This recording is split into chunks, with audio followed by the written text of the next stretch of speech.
Хора, сега е марти. Нека да започваме.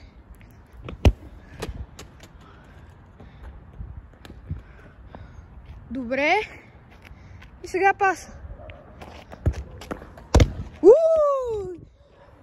Бих казал 8 от 10 за паса и 4 от 10 за спирането.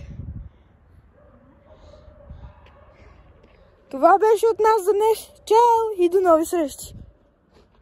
Здравейте хора! Днес ще рейтваме опасно ще играем на футбол. Давай, Марти! Леко!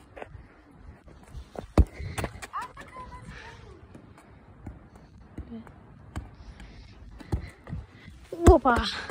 Ами бих казал на Сашо за паса 8, за стопирането 5. Вие какво мислите? Напишете в коментарите.